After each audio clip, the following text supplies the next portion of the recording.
Bonjour à tous, Nicolas et moi-même sommes ravis d'être avec vous pour les 45 minutes qui arrivent afin de parler d'anthropologie, mais surtout de parler de conjurer accélération et pérennité. Et on va s'interroger d'un point de vue anthropologique sur le temps des technologies. Une fois n'est pas coutume, nous sommes à la fois intervenants et modérateurs, donc nous allons animer nos propres débats. Donc je vais commencer par me présenter. Donc, je m'appelle Fanny Parise, je suis anthropologue, je suis chercheur à l'Université de Lausanne où je mène des études sur l'évolution des modes de vie autour de la consommation et où je vais interroger la place de cette fameuse technologie dans nos modes de vie. J'enseigne les sciences humaines et sociales à l'école de design Strat à Lyon. Et par ailleurs, je suis directrice de la recherche et de l'innovation chez Le Petit Lab, qui est un laboratoire de recherche intégré au sein d'une entreprise qui développe des bots conversationnels et qui valorise une approche éthique de la recherche et du développement. Et par rapport à ça, je vais mener un certain nombre de travaux de recherche qui jouent avec le temps, à la fois le temps court et le temps long, mais également qui nous projettent à la fois dans le passé et le futur pour pouvoir interroger notre rapport au temps et comment cette construction d'une temporalité, à la fois de notre vie quotidienne, à la fois des différents temps technologiques, va avoir à la fois une incidence sur nos manières d'habiter le monde, de nous projeter dans les différents enjeux à venir, et ça nécessite d'être interrogé pour prendre les bonnes décisions et notamment pour faire ce que l'anthropologie aide le mieux à faire, se décentrer, c'est-à-dire percevoir différemment la réalité, rendre simple le complexe pour pouvoir faire des petits pas de côté et prendre des décisions dans une vision davantage systémique. Et sur ce, je vais laisser Nicolas se présenter. Merci Fanny. Bonsoir à toutes et à tous. Merci aussi à Catherine d'avoir organisé ça. Et merci aussi d'Aude de l'accueil. Donc, moi, j'ai un profil qui est un petit peu similaire, avec deux casquettes. Une qui est celle d'enseignant dans une école d'art et de design à Genève, qui s'appelle la HEAD. Et qui, dans ce contexte de cette école, j'ai un enseignement lié à l'anthropologie des techniques. Je reviens dans un instant sur ce que c'est, ce mot barbare. Et puis l'autre casquette qui est cofondateur de Near Future Laboratory, qui est une agence de prospective qui travaille sur des projets de design fiction, donc qui met en scène des futurs possibles à travers toutes sortes d'objets fictifs. Donc le cœur, moi, de ce qui m'intéresse, quand j'ai parlé d'anthropologie des techniques il y a un instant pour me présenter, c'est que je m'intéresse globalement à saisir ce que font les gens avec des objets techniques qui vont plutôt avancer, mais qui vont je dis avancer parce que par rapport à des collègues qui travaillent sur des objets d'autres cultures,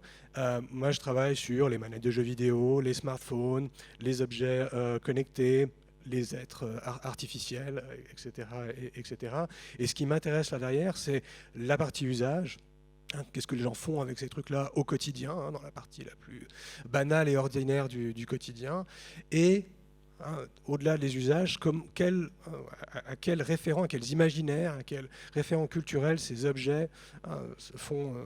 dans lesquels ils s'inscrivent, et notamment l'influence de la science-fiction, l'influence d'imaginaires plus ou moins connectés qu'on retrouve dans ces objets. Donc il y a une dimension symbolique et culturelle qui consiste à comprendre à la fois les usages, mais aussi qu'est-ce qu'on met dans ces objets, comment on les conçoit, comment on les construit. Et le on, ça peut être des entreprises, comme ça peut être des artistes, des designers, etc. etc. Alors, par rapport à la question pourquoi je suis là sur ce thème, la question du temps, elle est fondamentale quand on parle de ces questions, et notamment, là on est dans un salon sur les objets connectés. Cette question de l'objet connecté et des technologies, Internet of Things, etc., c'est pas quelque chose qui date d'hier, c'est quelque chose qui est apparu progressivement. Il y a un point de vue anthropologique là-dessus, au-delà de ce que disait Fanny sur la possibilité de se décentrer, de faire des petits pas pour voir différemment. Moi, ce qui m'intéresse aussi par rapport aux objets connectés, c'est de saisir que derrière la production, les usages de ces objets, il y a aussi toutes sortes d'échecs, de ratés, d'opportunités, de difficultés, de confrontation à des enjeux que vous avez vu dans d'autres conférences qui peuvent être soit techniques, soit environnementales, etc. etc. Donc on va essayer de de revenir là-dessus dans cette petite conférence de maintenant il ne reste plus que 40 minutes. Je ne sais pas si on saura conjuguer accélération et pérennité, mais en tout cas on va essayer de partir d'un chapitrage qui va aller progressivement vers des enjeux plus fondamentaux, plus philosophiques, sur une conclusion à la fin sur la question du temps, le rapport du temps par rapport aux techniques. Mais on va essayer d'échelonner ça en trois parties. D'abord, de reprendre la question qui est assez fondamentale aujourd'hui de ce croisement d'enjeux qu'il y a entre transition numérique et enjeux environnementaux, c'est assez fondamental par rapport à la thématique, on va essayer de vous le montrer.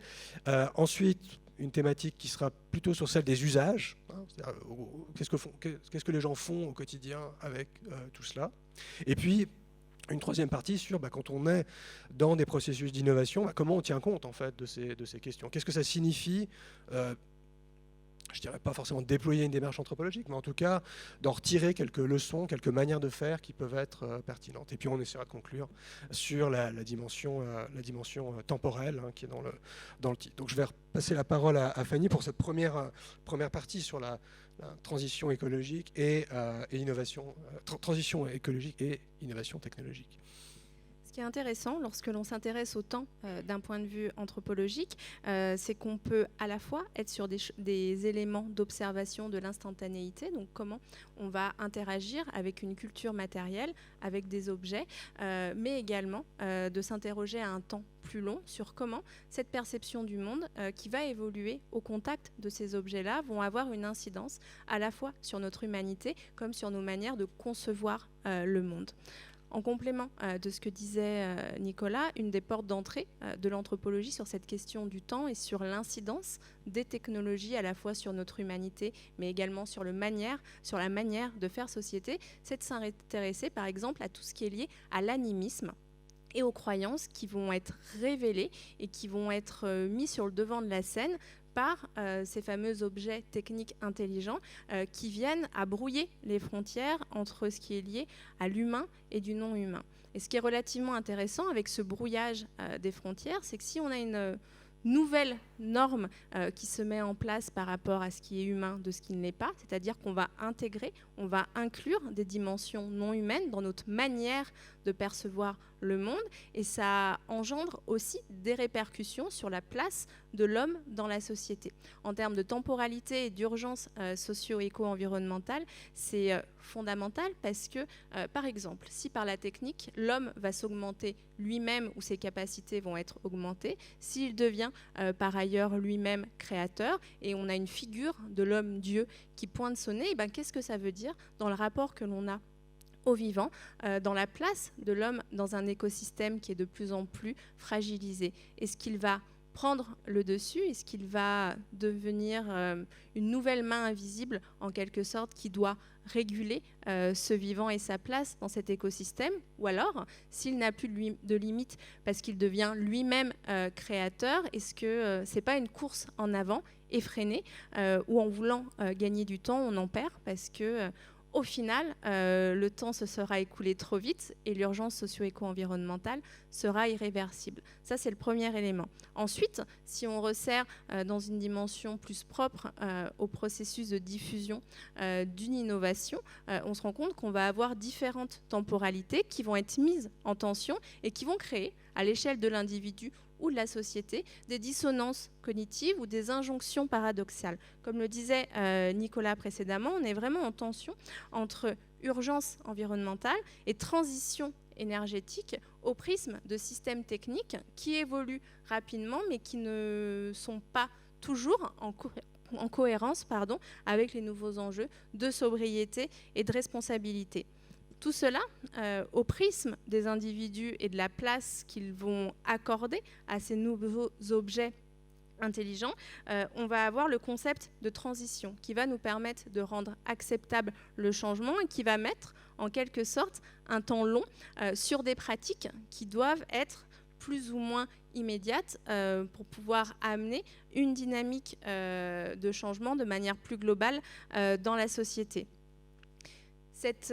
tension entre urgence socio-éco-environnementale et temps de la transition, ça propulse nos modes de vie dans une sorte d'inertie, de statu quo, qui en définitive donne l'illusion du changement, parce qu'au niveau des pratiques, par exemple, on va avoir plein de nouvelles choses qui vont être mises en place, également au sein des process d'innovation. Mais en définitive, si on dézoome, si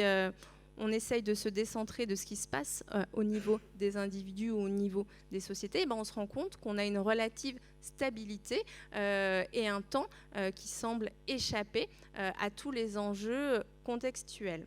Et ce qui est intéressant avec ce temps qui échappe, qui est un petit peu suspendu, c'est que ça donne à voir une grille de lecture, cette fois-ci un petit peu plus culturaliste de l'anthropologie, où on va avoir deux imaginaires dominants qui vont donner du sens et structurer à la fois les stratégies d'innovation, comme la manière dont les individus, dans leur quotidien, ont d'habiter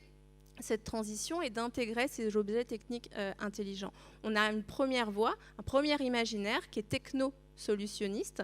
qui est celui du mythe du capitalisme responsable, qui vise à faire rimer profitabilité économique et transition socio-éco-environnementale, qui propose une approche réformiste de la société et du coup un changement au prix du moindre effort, et notamment aidé par des technologies plus propres, plus sobre et plus vertueuse. Et puis, de l'autre côté, on va avoir une autre voie, un autre imaginaire, celui de la décroissance, qui est beaucoup moins aspirationnel et désirable, et qui va porter une sorte de retour en arrière, qui va un petit peu à contrario, à la fois de la logique technosolutionniste, mais également de l'évolution de nos modes de vie et de la notion de confort que l'on peut avoir en Occident.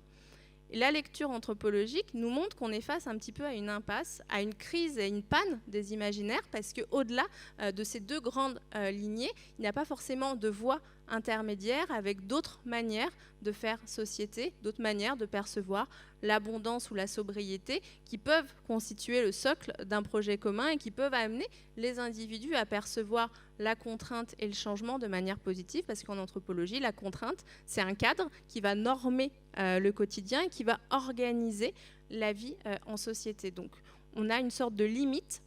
alors qu'on n'a plus forcément le temps d'intégrer ces nouvelles contraintes. En cause, ou l'une des causes, c'est la politisation des enjeux écologiques qui induisent une nouvelle fracture sociale et qui peine à montrer les nouvelles manières de faire société. Donc, si je devais résumer en une phrase ce que je viens de vous dire, c'est que l'individu, il est un petit peu englué ou tiraillé entre un temps qui doit aller toujours plus vite, un temps beaucoup plus long qui est celle de la résistance au changement, et un certain nombre de dispositifs qui vont être mis dans son quotidien pour le projeter dans une autre temporalité qui, en définitive, lui fait perdre le rapport au réel et presque le bon sens qu'il va avoir par rapport à la fonction et aux bénéfices qui vont être mis en place à travers le recours à des objets techniques intelligents. Alors je reprends là-dessus le tiraillement dont a parlé Fanny.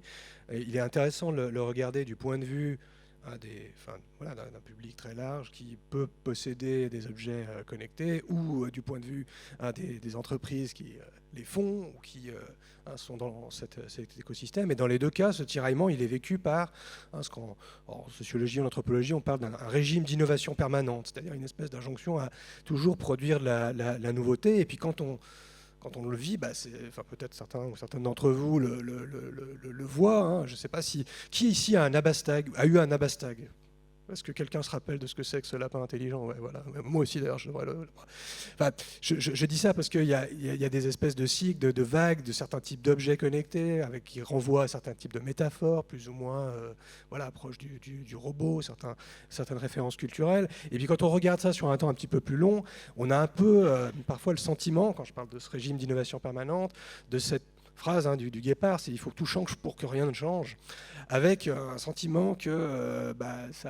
y a sans cesse de la nouveauté, mais qu'en fait c'est pas si différent. Alors peut-être techniquement ça l'est, mais dans les usages il y a des interrogations. En tout cas c'est comme ça que le vivent moi les personnes auprès desquelles je peux mener des enquêtes. Et donc ce tiraillement, il est, on va dire, une espèce de marqueur de cette espèce d'époque, de sentiment d'accélération, où on accélère, mais en même temps, voilà, les modèles de smartphones se suivent et se ressemblent. Certains objets connectés évoluent, mais pas tant que ça. Hein. Je parle évidemment au sens très large. Et donc ça, dans un contexte de crise environnementale, ça nous interroge. Ça nous interroge. Hein. Il y a cette, Fanny parlait d'injonction paradoxale. D'un côté, il faut voilà, utiliser des objets numériques parce que ça facilite la vie, ça fluidifie certains aspects, il y a une forme de confort. Et puis d'un autre côté, on sait que soit on réduit nos émissions carbone, soit on fait attention à des enjeux énergétiques, énergétiques, soit on ne le fait pas, et il va y avoir un gros problème dont on est tous conscients. Et donc cette espèce d'injonction paradoxale est vécue à la fois de manière abstraite, donc là, voilà, c'est cette espèce d'arriver à concilier est-ce que j'utilise beaucoup de numérique, est-ce que je fais attention à la planète, mais c'est aussi vécu au quotidien. Moi, une manière de le percevoir dans les enquêtes que je mène auprès d'utilisateurs et utilisatrices de technologie, c'est de demander d'ouvrir les placards, puis de montrer comment dans la table de chevet, on voit des piles de 5 smartphones empilés les uns sur les autres, à la cave, il y a des vieilles consoles, il y a tous ces rebuts du numérique, electronic waste, qui s'accumulent et qui sont une espèce de marqueur de cette espèce de mal-être avec ces objets dont on ne sait pas trop quoi faire. Il y a une partie de nous dedans, il y a peut-être des vieilles photos dedans, un vieux SMS qu'on peut avoir, la voix d'un cousin éloigné, etc., etc. Donc il y a une dimension évidemment d'attachement à ces objets qui compte, mais ils sont là, ils ont été produits, il a fallu des minerais pour les produire, il a fallu un certain type de processus de production, il a fallu de l'énergie. Donc il y a un problème à ce niveau-là. Hein. Les vieux Nabastag sont toujours dans les marchés aux puces, d'ailleurs. Et donc cette espèce de marqueur en fait, de cette injonction paradoxale, il est intéressant pour se dire, mais est-ce que tout ça est la seule voie possible? Est-ce qu'il n'y a pas d'alternative? Est-ce qu'il n'y a pas d'autres manières de repenser ces objets? On en parlera tout à l'heure. Alors, au-delà de ce point-là,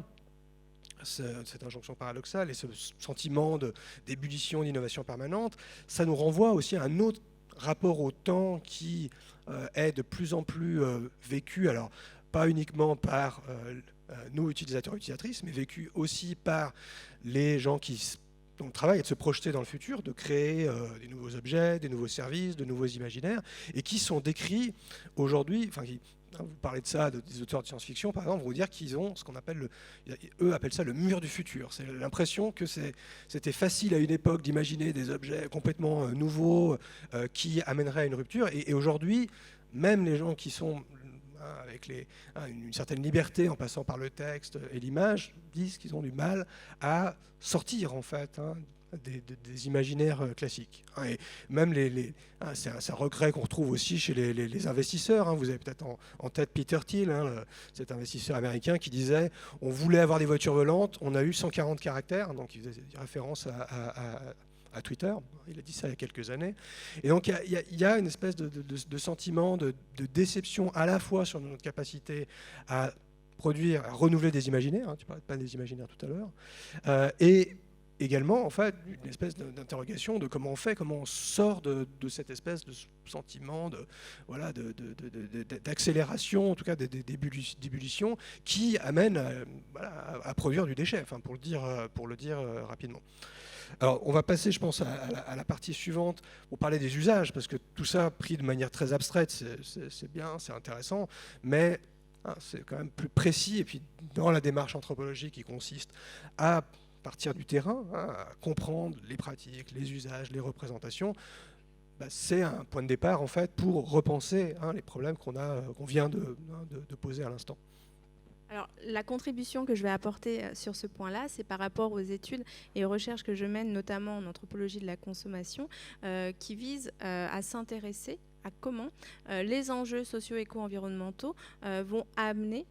non seulement de nouveaux usages, mais l'intégration de nouveaux objets, services ou expériences dans le quotidien qui visent à la fois à accompagner les individus dans la transition en termes de valeurs et d'imaginaire, mais dans les pratiques, à les maintenir dans une certaine stabilité de leur routine quotidienne. Donc ça peut être des études qui sont faites sur des objets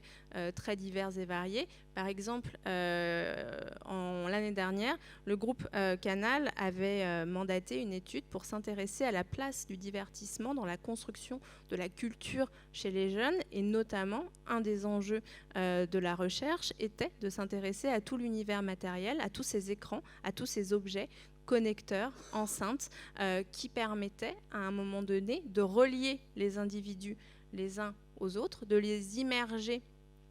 dans une autre temporalité, presque hors du temps, mais surtout de s'intéresser à l'imaginaire qu'ils construisaient, aux valeurs et même au soft power qui étaient diffusés à la fois par la fiction, mais également par le biais de l'utilisation de ces objets qui permettaient notamment de relier les individus, de combler un sentiment de solitude et, comme je le disais un petit peu précédemment, de brouiller la frontière entre les humains et les non-humains. Pour rebondir sur ce que tu disais sur les imaginaires et sur ce mur du futur, ce que l'on peut observer dans le cadre de ces recherches, c'est qu'à chaque époque, on va avoir des manières de se projeter ou non dans le futur qui vont avoir, d'un point de vue anthropologique, une certaine fonction. Notamment, par exemple, au siècle des Lumières, on avait les utopies qui permettaient de montrer qu'un autre monde était possible et d'amener des changements ou une mise en action du collectif. À notre époque, on est davantage dans une dystopie, dans une projection d'un futur beaucoup plus anxiogène et même en panne d'imaginaire, mais la dystopie, et notamment toutes les dystopies qui vont constituer et qui vont aider à interpréter les éléments de la vie réelle et tous les enjeux de notre époque, ne sont pas si éloignés de cette utopie, parce que même s'ils paraissent en apparence négatifs, c'est toujours un petit peu la même histoire. C'est sur les décombres du passé. On a un groupe d'individus qui veut faire mieux et qui veut faire différemment, et c'est en quelque sorte une nouvelle chance, une seconde chance pour l'humanité. Et ça, en ce sens, c'est éminemment positif. Par contre, là où la question du temps intervient et pose question par rapport à ces imaginaires dominants qui correspondent à ce qu'on peut appeler en anthropologie la mana, c'est-à-dire un esprit collectif un petit peu diffus qui va relier des individus entre eux et qui va participer à créer une sorte de réalité qui parfois est très différente de la réalité de ce qu'on fait, parce qu'on part du principe, également anthropologique, les individus sont toujours des menteurs de bonne foi et qu'il y a un écart entre ce qu'ils disent, ce qu'ils pensent faire et ce qu'ils font réellement. Et tout l'enjeu des démarches anthropologiques où on va ouvrir les placards pour voir les rebuts technologiques et l'ensemble de tous ces objets qu'ils vont avoir et même qu'ils n'utilisent pas, c'est justement de réduire cet écart entre ce qu'ils disent, ce qu'ils pensent faire et ce qu'ils font réellement. Et du coup, ce que l'on s'aperçoit, c'est que cet imaginaire collectif et ce soft power participent à construire un nouveau récit collectif, un nouvel imaginaire qui certes est assez fédérateur, mais comme on l'a déjà dit, maintient le collectif dans un statu quo. Si on repart sur le capitalisme responsable, on se rend compte qu'on va avoir différentes valeurs et différentes postures qui vont être construites à différentes échelles d'observation. Donc à l'échelle de l'individu, on va être sur une quête du bonheur, d'épanouissement personnel et une culture de l'inventivité où les objets, notamment technologiques, vont permettre d'atteindre un certain idéal. À l'échelle microsociale, on va avoir un nouveau récit consumériste et en termes de mode de vie où l'on sait que l'on ne peut plus consommer notamment comme avant, donc on va prôner un consommer moins pour se sentir mieux, et en pratique, lorsque l'on ouvre ces fameux placards, on se rend compte qu'on consomme différemment et qu'il est souvent question de consommer plus.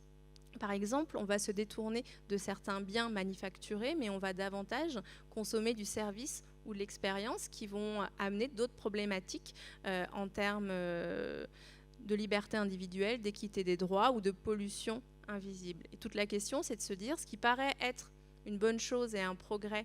à très court terme, si on dézoome, on se décentre et on se projette dans un temps un petit peu plus long, est-ce que c'est vraiment une innovation qui a du sens par rapport au contexte? Si on remonte dans les échelles d'observation, à l'échelle notamment mésosociale, donc à l'échelle de la société ou des plus grands groupes, on va se rendre compte qu'on est sur une politisation de la transition que j'ai un petit peu abordée précédemment, qui va permettre de donner du sens pour que rien ne change vraiment et de manière très contre-intuitive par rapport à toutes les pratiques et les nouveaux usages que les individus ont mis dans leur quotidien. Et ce qui est intéressant, c'est que si on va encore plus haut et qu'on s'intéresse au récit collectif, on se rend compte que tout est fait pour que les individus, lorsqu'ils vont intégrer à leur quotidien un smartphone reconditionné ou moins énergivore, lorsqu'ils vont valoriser le télétravail pour pouvoir limiter leurs déplacements, vont construire a posteriori une sorte de voyage du héros qui va expliquer comment, à travers une quête, celle de la responsabilité, on va être quelqu'un de meilleur, on va participer en quelque sorte à sauver le monde et comment on va valoriser les échecs. Ce qui est quelque chose au premier lieu qui est éminemment positif, mais qui par contre, une fois de plus, si on a un regard un petit peu critique ou attentif par rapport à ça, participe à ce que, d'une part, rien ne change vraiment, mais également à justifier le fait d'avoir une nouvelle phase d'équipement, en quelque sorte, des objets, qu'ils soient technologiques ou non, où on va amener les individus non seulement à se détacher de l'existant, mais par contre à acquérir de nouveaux objets, services ou expériences qui correspondent davantage aux vertus de la responsabilité entendue au sens large. Par exemple, on va avoir un smartphone en état de marche, on va le revendre et on va aller sur un Fairphone. On va avoir une voiture thermique fonctionnelle, on va aller vers une voiture électrique, sans forcément prendre en considération tous les impacts d'une flotte de véhicules vieillissantes plus importante à l'échelle mondiale, de ce que nécessite en termes d'extraction de matières premières la fabrication des batteries. Est-ce que les batteries vont être recyclables et qu'est-ce que ça va engendrer en termes de nouvelles pratiques, notamment de mobilité? Est-ce que les individus ne vont pas plus conduire, etc., etc. Donc comment ce récit, qui est davantage pour le moment réapproprié par les marques et par les entreprises, participe certes à capter cette fameuse mana et cette fameuse ère du temps, mais qui d'un autre côté propulse nos populations occidentales dans une nouvelle phase d'hyperconsommation, bien que responsable, elle n'en demeure pas moins une phase de surconsommation. Alors moi, je me suis intéressé à un autre récit qui est peut-être un petit peu plus minoritaire par rapport à ces questions-là, qui est celui de la problématique, qui s'est apparu dans mes enquêtes sur le smartphone, de qu'est-ce qui se passe quand l'objet ne marche plus, et de découvrir dans l'enquête que j'ai menée entre 2015 et 2018, et puis qui a continué ensuite, de découvrir en fait un intérêt croissant pour des pratiques de réparation, de maintenance. Alors maintenance, c'est un mot, enfin je sais pas pour vous, mais pour moi c'était très connoté, voilà, monde industriel, mais que de voir apparaître cette terminologie chez les utilisateurs de ces objets, de maintenir les objets, prendre soin de ces objets, réparer ces objets, m'a beaucoup intéressé. Et donc j'ai mené avec une collègue, Anaïs Bloch, toute une enquête. Alors on a fait ça majoritairement en Suisse, hein, où je suis, mais également un peu à Lyon, à Marseille, à Paris, hein, l'enquête, qui consistait à comprendre les pratiques de réparation des objets numériques, hein, essentiellement des smartphones, mais ça pouvait aussi être des ordinateurs, des consoles de jeux, etc., etc. Et de voir l'éclosion en fait d'une espèce d'expertise. Alors, à minima chez les rares personnes qui essayaient de réparer eux-mêmes ou elles-mêmes leur smartphone, mais dans des lieux qui pouvaient être des repair cafés, hein, ces lieux associatifs où on essaie de réparer des objets, un petit peu dans des hackerspace et des Fab Labs, mais surtout dans cette espèce de nouveau type de lieux que sont les petites boutiques non affiliées. Hein, ici, vous avez la Guillotière, il y en a plein d'ailleurs, certaines sont des cousins de ceux qui sont à Genève. Hein, c'est tout un monde social très, très curieux et intéressant. Et en fait, en regardant les pratiques qu'il y avait dans ces lieux, hein, de voir comment des personnes qui ne sont pas toujours qualifiées pour réparer tous les modèles d'iPhone ou de modèles de téléphone Samsung, y arrivent quand même, développent une espèce de contre-recherche et développement à chaque nouveau modèle, vont le démonter, essayer de le réparer, essayer de simuler les problèmes que leurs futurs clients pourraient avoir. Il y a tout un ensemble de pratiques assez intéressantes qui génèrent des savoir-faire, qui génèrent également du business pour les personnes en question, et qui, en tout cas dans l'attachement croissant que j'ai pu voir dans ces espaces, montrent un intérêt aussi pour faire durer les objets, hein, par rapport à cette thématique de la pérennité ou du temps des technologies. L'enjeu de la réparation, alors, qui apparaît sur les terrains, mais qui intéresse chez les sociologues, chez les anthropologues, chez les historiens. Il y a tout un monde maintenant qui s'intéresse aux études de la réparation, de la maintenance, du soin des choses. Enfin, c'est assez fascinant, parce qu'il y a 15 ans, c'était des thématiques complètement arides qui étaient vues comme ennuyeuses, et qui, en fait, maintenant, sont reflétées par des pratiques sociales, un intérêt de dire comment moi, en tant qu'individu, j'ai mon téléphone, j'ai pas forcément envie de le changer, ou j'ai pas les moyens de le changer d'ailleurs. Autre problème, qu'est-ce que je fais? Est-ce que je peux apprendre à le réparer? Est-ce que je peux apprendre à le faire évoluer, hein? Donc ça renvoie à toutes sortes d'imaginaires, hein. Alors, soit décrit par des anthropologues, soit, si vous lisez de la science-fiction, il y a tout un renouveau dans la science-fiction autour de certains courants, hein, je pense en particulier le solar punk, qui s'intéresse à d'autres énergies, à d'autres formes de durabilité des objets, dans lesquels on imagine des objets qui pourraient sans cesse être bricolés, transformés, mais qui restent plus ou moins les mêmes. Je ne sais pas si une fois qu'on a changé toutes les pièces, c'est le même objet, mais dans l'esprit des personnes qui les possèdent ou des personnes qui écrivent ce genre de récit, il y a quelque chose d'intéressant dans l'imaginaire de l'attachement et d'un déploiement plus prolongé dans le temps. Je surveille un peu le timing parce qu'il nous reste une dizaine de minutes. Donc je pense qu'on peut parler à la fois pour conclure sur les questions temporelles, mais également de comment tout ça dans un processus d'innovation, ça joue un rôle peut-être. Un processus d'innovation, c'est un processus social non linéaire qui suit 3 étapes, celui de l'invention technologique, sociétale, de procédés. La deuxième phase qui est celui de la diffusion, où cette invention va essayer de trouver sa place dans la société par coup d'essai-erreur en fonction des différents groupes sociaux. Et la dernière étape qui est celle de la réception, où cette invention va trouver sa place dans la société et devenir une innovation sociale. Par rapport à mes travaux de recherche, je considère la notion d'éco-responsabilité, entendue au sens large, comme une sorte d'innovation, c'est-à-dire qu'on en est à la phase de réception avec tous les enjeux que cela implique. Et notamment autour de ce temps long, de cette réparabilité dont nous parlait Nicolas, ce qui est relativement intéressant, c'est qu'on va voir qu'en fonction de qui on est, de notre place dans le corps social, déjà, on n'aura pas intégré la réparation et la durabilité depuis la même temporalité. On va avoir des individus qui, depuis toujours, ont tenté de faire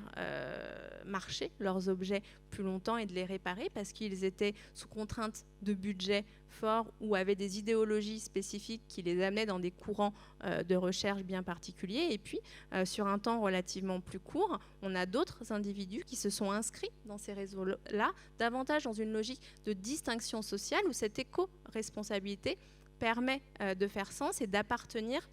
à un collectif. Le point sur lequel je voudrais intervenir au-delà de cette innovation de l'éco-responsabilité, c'est les nouveaux mots culturels, mots MAUX, qui arrivent et qui questionnent le futur et le temps d'aujourd'hui, mais même d'après-demain, par rapport à cette nouvelle injonction de l'éco-responsabilité. Par rapport aux études de terrain que je mène, j'ai notamment identifié différents phénomènes, celui du crédit moral, donc on va avoir certaines pratiques jugées responsables dans le quotidien, ce qui va permettre de justifier d'avoir une consommation énergétique notamment excessive de l'autre côté. On va avoir le phénomène de l'illusion de l'empreinte négative, donc on va avoir l'impression d'avoir un comportement vertueux par rapport aux objets ou à la technologie parce qu'on va avoir des signes de réassurance comme quoi c'est éco-responsable, mais en pratique, soit ça l'est vraiment, mais on va en consommer plus, ou alors on est seulement sur un imaginaire et des valeurs de l'éco-responsabilité et qu'en pratique, rien ne change vraiment. On va avoir toutes les notions de charge mentale et de charge écologique. On va avoir une pression de plus en plus grande auprès de la population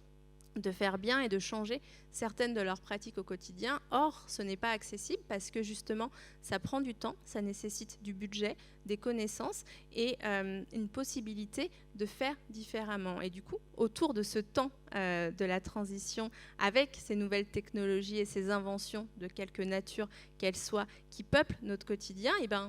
tous les individus, en fonction de leur position dans le corps social, n'ont pas le même temps. Et pour moi, c'est vraiment le point fondamental, c'est de se dire que effectivement, on a différentes temporalités, celle de l'urgence éco-environnementale, celle de la transition technologique. Et à côté de ça, à l'échelle de l'individu, on a des temps qui se divisent, qui s'affrontent et qui maintiennent des différences et des difficultés à entamer un changement dès aujourd'hui et pour demain.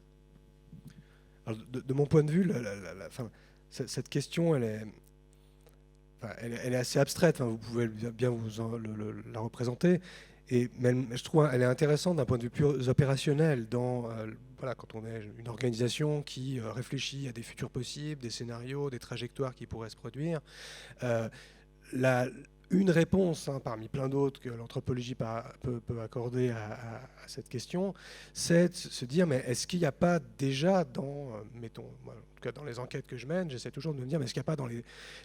pratiques que j'observe, les imaginaires que je peux recueillir, collecter et observer, est-ce qu'il n'y a pas on irait en prospective des signaux faibles, des pratiques alors qu'on appellerait marginales, de personnes qui sont déjà dans l'après, en fait, qui sont déjà dans leur pratique à imaginer des futurs différents, etc., etc. Et donc moi, dans les projets que je mène, j'essaie d'identifier ce type de pratique. Alors, sur des questions liées aux objets numériques, il y a tout un ensemble de courants, tout un ensemble d'acteurs plutôt dans les mondes du bricolage, des pratiques artistiques, des designers ou des ingénieurs qui ont des pratiques un peu moins visibles, puisque plus expérimentales et pas forcément basées sur des modèles d'affaires qui fonctionnent et qui semblent intéressants. Alors, pour donner quelques exemples, il y a tout un monde, par exemple, entre le design, l'ingénierie, l'innovation et les pratiques artistiques, qui s'intéresse à l'énergie solaire. Et qu'est-ce que ça fait que d'utiliser l'énergie solaire pour concevoir des interfaces, des jeux vidéo, toutes sortes de choses. Alors on peut se dire, oui, tout ça, est-ce que c'est bien utile dans un monde effondré? Je ne vais pas me prononcer là-dessus, mais c'est intéressant de voir, quand on fait des entretiens auprès de ces personnes, quand on essaie de comprendre leur motivation, quand on regarde ce qu'ils produisent, de dire, moi, je produis ma propre électricité avec des panneaux solaires, j'essaye de télétravailler, je pense à 100 Rabbits, qui est un studio qui vit sur un bateau et qui télétravaille uniquement avec de l'énergie solaire. Donc ça veut dire que s'il ne fait pas beau, il n'y a pas beaucoup de télétravail aujourd'hui. Ils expliquent comment ils vont concevoir certains systèmes d'exploitation, certains programmes. Alors ça paraît, évidemment tout ça, vu de l'extérieur, ça paraît complètement curieux et étrange, mais quand on regarde ce qu'ils produisent à partir de certaines contraintes, on comprend qu'en fait, l'enjeu qui est lié à des enjeux énergétiques, des enjeux qui sont parfois liés au temps, sont pris en compte pour produire en fait. Alors, c'est peut-être pas le succès de demain, mais ça nous donne une idée en fait de pistes intéressantes. De la même manière, il y a tout un ensemble de pratiques autour du réemploi, non pas industriel, mais réemploi artisanal, de rebut du numérique pour produire. Voilà, ça peut être de nouvelles machines qui sont utilisées dans des contextes qui n'ont pas forcément besoin d'une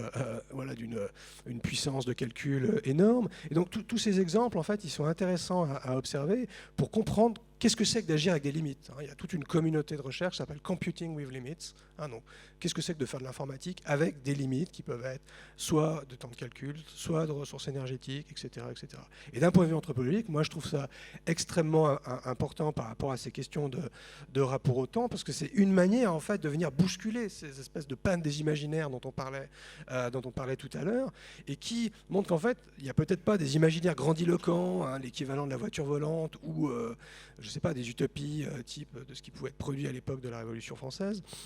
mais qui nous indiquent en fait des voies à observer, à prendre au sérieux et à essayer de faire passer à une échelle un peu plus importante. Alors, tout ça, si on prend un peu de recul, il y a un travail d'un historien que je trouve extrêmement important, qui s'appelle François Hartog, qui peut être intéressant à regarder, qui décrit, alors c'est très intellectuel, il y a un livre qui s'appelle Régime d'historicité, déjà rien que le titre peut-être il fait peur, mais ce qu'il essaye de décrire, c'est qu'on, suivant les moments de l'histoire, on n'a pas le même rapport au temps, on n'a pas la même expérience du temps. Ouais. Alors ça, c'est suivant le monde de l'histoire. Anthropologiquement, on sait que suivant les cultures, c'est évidemment aussi des rapports au temps très différents. Et Hartog nous explique qu'il y avait le temps de l'Ancien Régime, avant les révolutions anglaises, françaises, etc. En gros, le passé était amené à se répéter, et puis de toute manière, avec des considérations religieuses, on n'avait pas trop à se projeter demain, parce que de toute manière, on n'avait pas la capacité d'action. Il y a eu ce qu'il appelle le régime temporel de la modernité, c'est le moment où on croit dans le futur, à partir des révolutions, à partir de toutes ces utopies dont Fanny parlait tout à l'heure. Et puis on est depuis quelques temps, depuis quelques dizaines d'années, dans un régime qu'il appelle présentisme. C'est l'impression d'être toujours dans cette espèce de présent qui ne cesse de se répéter. On essaye d'en sortir, mais c'est délicat. Et donc c'est ça qui est le plus difficile, c'est où aller regarder pour sortir de ce présentisme. Mais on a peut-être une espèce d'attente en fait de grands imaginaires qui perpétuent certaines représentations du passé, utopiques ou dystopiques. Alors que peut-être c'est dans des petites choses en fait qu'il y a des graines de futur potentielles qui pourraient être intéressantes. Je ne sais pas si tu veux rajouter quelque chose. Du coup, je vais rajouter quelque chose qui fera guise de conclusion, parce que pour le coup, le temps passe, c'est qu'effectivement, peut-être qu'un des moyens de se reconnecter avec le temps et d'être en cohérence avec les différentes injonctions qui traversent nos sociétés, c'est justement de valoriser la contrainte, les petites choses, et en se disant c'est que par rapport à des cadres bien définis, la contrainte n'est pas forcément quelque chose de négatif, ça amène à faire différemment, à trouver d'autres solutions et peut-être à imaginer d'autres futurs souhaitables ou notamment cohérents et compatibles avec les enjeux de notre société. Effectivement, comme tu l'as très bien dit, la notion de temps, elle est relative, elle est culturellement orientée et en fonction de chaque époque, de chaque société, on va choisir une unité de mesure du temps qui permet d'organiser nos vies quotidiennes et de donner du sens aux actions que l'on est en train de mener. Aujourd'hui, on perd un petit peu pied avec le réel au profit d'imaginaire ou d'absence d'imaginaire et de sentiments moi, c'est ce que j'appelle des moralités utopiques, c'est-à-dire qu'on va avoir des valeurs, des croyances, des peurs et des sentiments qui vont nous amener à agir de telle ou telle manière sans forcément s'apercevoir que la réalité de nos modes de vie et de nos pratiques sont totalement différentes. L'une de ces raisons et de cette, de cette non-adhésion entre notre société et ce rapport au temps, c'est qu'on agit à la fois dans une instantanéité, on n'a plus le temps alors qu'on n'a jamais eu, par exemple, autant de temps de loisirs, et on va se positionner comme des micro-spéculateurs de notre quotidien autour de ce que j'appelle la pensée magique de l'énergie, où lorsque l'on se positionne dans une approche techno-solutionniste par rapport au futur et par rapport au fait d'assurer la soutenabilité de nos entreprises, on part du principe qu'on arrivera à trouver des technologies et des solutions énergétiques qui seront en cohérence et qui permettront de rendre effective la logique de découplage, c'est-à-dire d'un côté, on a toujours de la croissance et d'un autre côté, on va limiter les effets néfastes sur les autres et sur la planète. Et du coup, ça permet de justifier le fait que chaque individu vive en quelque sorte déjà dans le futur, donc dans un temps qui n'existe pas, par rapport aux injonctions et à l'écart qu'il va avoir entre ces fameuses valeurs et la réalité de ses pratiques quotidiennes. Donc si je devais résumer en 3 axes qui me semblent importants par rapport à la fois à nos échanges mais également aux recherches que je peux mener, c'est que le premier point, c'est qu'on court après le temps dans nos sociétés et qu'on a peut-être intérêt non pas seulement à gagner du temps mais à renouer avec ce fameux temps long qui donne plus de temps à la réflexivité, à une interprétation un petit peu différente de la réalité. Comme j'ai déjà dit dans mes propos, on a différentes temporalités qui s'entremêlent et qui nous font perdre pour le coup la notion du temps, et ce, à différentes échelles d'observation. Et si on part du principe qu'aujourd'hui, on n'a vraiment plus beaucoup de temps, et bien peut-être que ça va être une nécessité pour chaque acteur, individuel comme collectif, de devenir un petit peu, en quelque sorte, un négociateur du temps en se posant les bonnes questions. Et j'espère, du moins je souhaite, que des lectures anthropologique ou philosophique aide dans ce sens-là. Et puis je vais passer le micro à Nicolas pour conclure définitivement cette fois-ci. Ouais, très bref, je pense que le propos de Fanny résume bien les choses. Il y a un point quand même à garder en tête par rapport au sentiment d'accélération, c'est qu'on a l'impression que c'est, avec ce présentisme dont je parlais tout à l'heure, que c'est une espèce de trajectoire inévitable, mais on a vu quand même quelques mois en arrière qu'il y a des moments où on a l'impression que le temps s'arrête pour des bonnes ou des mauvaises raisons. Et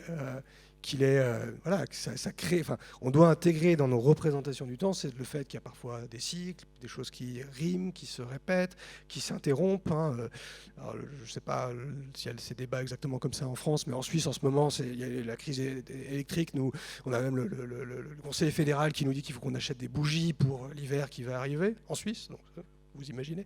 Donc il y a voilà, une espèce d'horizon d'attente un peu étrange dans un rapport au temps qui est curieux, mi-accélération, mi-moment de pause. Et donc ça paraît peut-être très éloigné de toutes ces considérations, hein, si on est dans une entreprise qui crée par exemple des objets connectés, mais je pense que le maître mot de contrainte qu'on a répété à plusieurs moments, c'est un terme qui a une connotation extrêmement négative, hein, dans la façon dont c'est utilisé, la contrainte de la sobriété, la contrainte de ne pas avoir des ressources, de ne pas avoir l'énergie. Mais c'est aussi, hein, quand on travaille dans une école, par exemple, de design, les contraintes, c'est ce qu'on donne comme point de départ pour créer. C'est le cadre dans lequel imaginer, développer des idées, essayer de les diffuser. Donc c'est ça qu'il faut,